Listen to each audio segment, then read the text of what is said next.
Hello friends, स्वागत है आपका हमारे channel Nilesh chemistry with math में। बेटा हम आज स्टार्ट कर रहे हैं आपकी क्लास 12 की मैथ एक्सरसाइज 5.6। ठीक है, इस एक्सरसाइज में बेटा आपका क्या है, फलनों के प्राचलिक रूपों के अवकलज, जिसको इंग्लिश में आप बोलते हैं derivatives of functions in parametrics form. तो बेटा इसमें ये पैरामीटर यानी कि प्राचल रूप कहते किसको हैं। तो जब आपका किसी क्वेश्चन में दो चर राशि होती हैं, मान लीजिए दो चर राशि हैं x और y, इसमें आपका क्वेश्चन दिया है कि आपको डेरिवेटिव निकालना है dy/dx, और x इक्वल टू दिया है at² and y equal to दिया है bt³। मान लीजिए ये दिया हुआ है। तो दो चर राशियाँ, एक हो गई x एक y। जब दो चर राशियों के बीच हमें संबंध नहीं मिलता है तो उसमें एक तीसरी राशि आती है। इसमें तीसरी राशि कौन सी आई, t।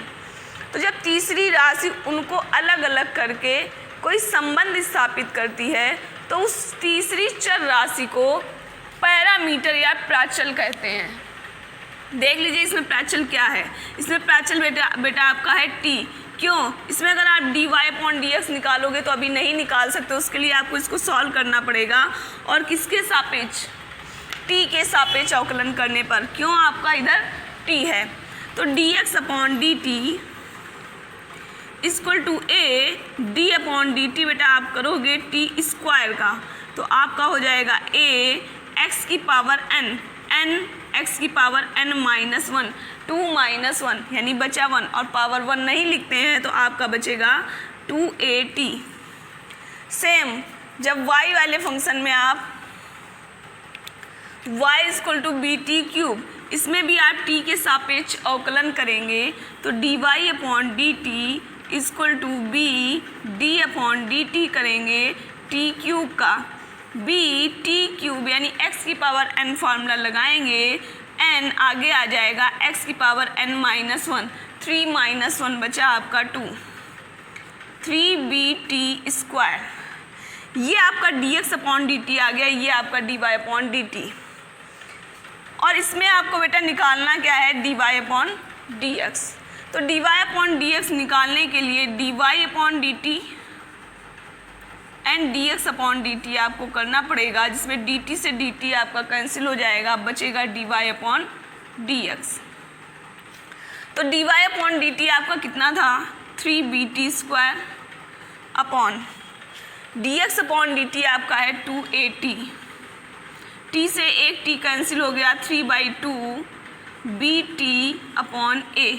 एक संबंध स्थापित हुआ जब आपने dy/dx निकाला तो बेटा यहाँ पर जो t था वो आपका पैरामीटर या प्राचल था। चलिए अगर इतना आपको समझ में आ गया होगा तो स्टार्ट करते हैं आपकी एक्सरसाइज 5.6।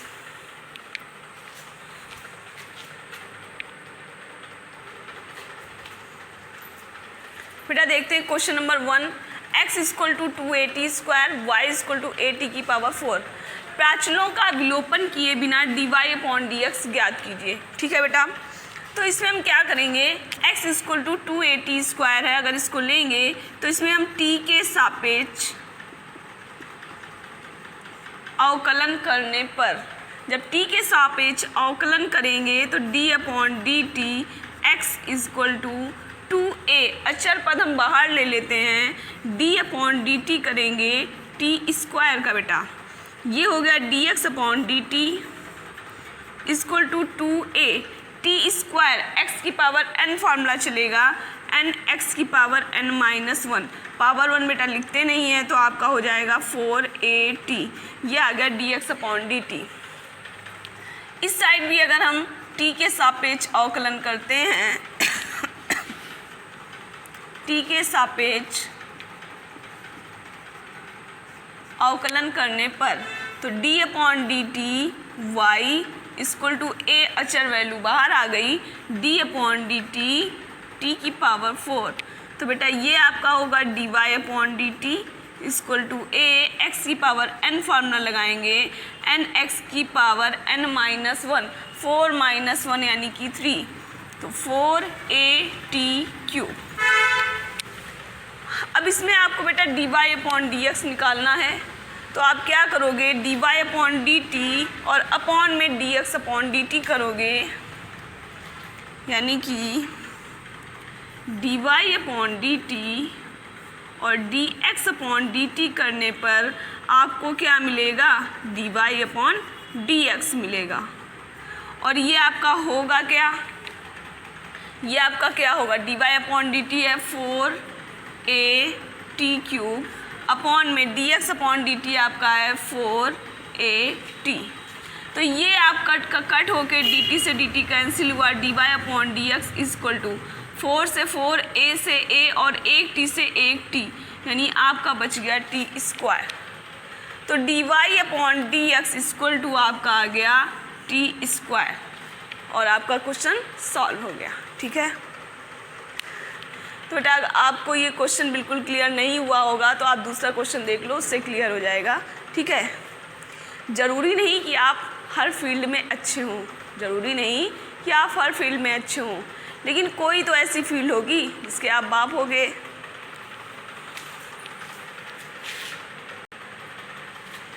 बेटा क्वेश्चन नंबर 2 देखते हैं। x = a cos theta and y = b cos theta. इसमें आपको dy/dx निकालना है। तो बेटा इसमें t ना देकर यहाँ पर है cos थीटा और इसमें भी है cos थीटा, तो इसे आप किसके सापेक्ष अवकलन करेंगे, इसमें आपका है थीटा, क्या दिया हुआ है, थीटा। तो इस क्वेश्चन में आप t के सापेक्ष ना करके थीटा के सापेक्ष अवकलन करने पर तो d/d थीटा जिसके सापेक्ष करते हैं वो यहाँ पर आ जाता है। d/d theta x equal to अचर वैल्यू बाहर रहती है d/d थीटा cos थीटा। तो बेटा ये आपका हो जाएगा dx/d theta equal to a और d/dx या d/d थीटा जब cos थीटा का करेंगे तो आपका आएगा माइनस का sin थीटा। तो ये आपका आ जाएगा -a sin थीटा। इसे भी आप थीटा के सापेक्ष ही अवकलन करेंगे। थीटा के सापेक्ष अवकलन करने पर d/d थीटा y अचर वैल्यू बाहर आ जाएगी d/d theta cos theta. dy/d theta equal to b and cos theta का होता है माइनस का sin थीटा, तो आपका आएगा माइनस का b sin थीटा। और जब आप करोगे dy/d थीटा आपको निकालना है dy/dx, यानी कि dy/d थीटा और dx/d थीटा लिखोगे तो आपका dy/dx आएगा। और ये है कितना, पहले y वाला फंक्शन dy/dx, y है आपका -b sin theta and x आपका है माइनस का a sin theta. sin theta से sin थीटा गया, माइनस से माइनस गया, आपका बच गया b/a, यानी dy/dx इक्वल टू b/a।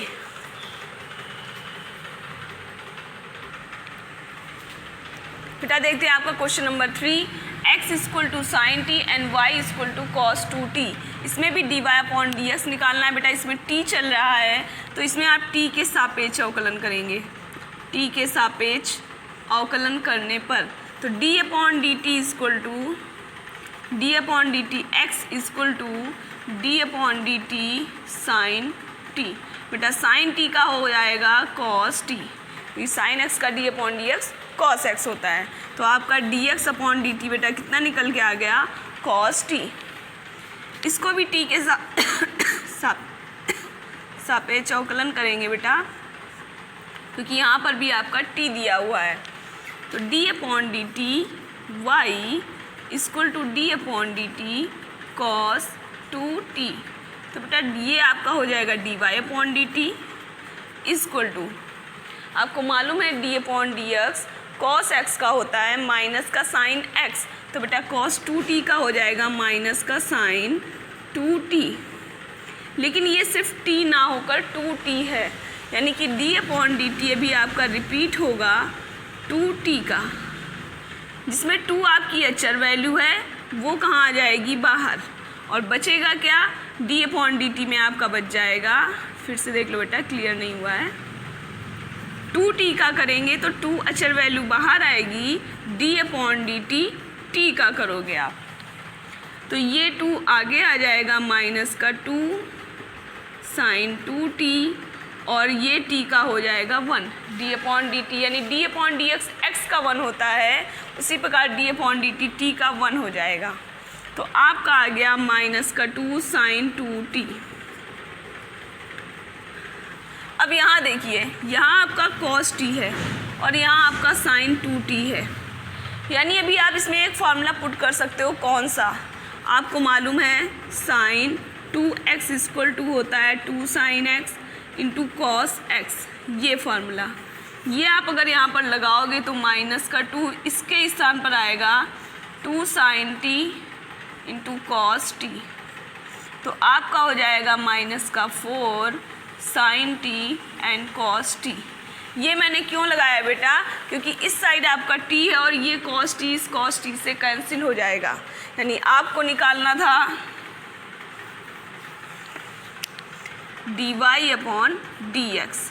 तो dy/dx के लिए dy/dt आप रखोगे और फिर dx/dt लाओगे, तो dy/dx -4 sin t and cos t upon में dx/dt आपका है cos t। cos t से cos t चला गया, बच गया -4 sin t।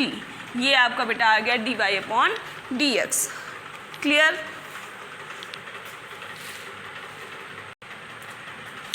बेटा क्वेश्चन नंबर 4 आपका दिया है x = 4t and y = 4/t, और इसमें dy/dx निकालना है। इसमें बेटा आप देख रहे हो t है, यानी कि t के सापेक्ष अवकलन चलेगा, तो t के सापेक्ष अवकलन करने पर तो d/dt x = 4 d/dt t, ये आपका हो गया dx/dt और ये आपका हो गया 4, और d/dx x का 1 होता है, उसी प्रकार से d/dt t का हो जाएगा 1, 4 1 जा 4। अब इधर आइए, इसको बेटा आप लिख सकते हो y = 4 t⁻⁻1, t को हम ऊपर ले गए तो आपका हो गया t⁻⁻1, और t के सापेक्ष अवकलन करने पर d/dt y = 4, अचर वैल्यू आपकी बाहर आ गई, मतलब कांस्टेंट पद बाहर आ गया, और d/dt आप करोगे t⁻⁻1। बेटा ये होगा dy/dt = 4, x की पावर n का होता है n यानी कि -1, x की पावर यानी t की पावर n-1 यानी -1 की पावर -1, तो बेटा ये आपका बनेगा -4, -1 × 4 -4 t⁻⁻2, और ये जब t की पावर -2 आप नीचे ले जाओगे तो हो जाएगा प्लस, यानी -4/t², ये आपका आ गया dy/dt। और आपको निकालना है बेटा dy/dx, तो dy/dt एंड dx/dt रखने पर आपका निकलेगा dy/dx। तो बेटा ये दिया हुआ है -4/t², और ये आपका दिया है सिर्फ 4, तो ये t² कहाँ जाएगा बेटा? नीचे जाएगा, 4 से 4 चला गया, आपका आंसर आ गया -1/t²। ये क्या निकल कर आया? dy/dx। ठीक है बेटा, आपको उम्मीद है सारे क्वेश्चन आपको क्लियर समझ में आए होंगे। Thank you class.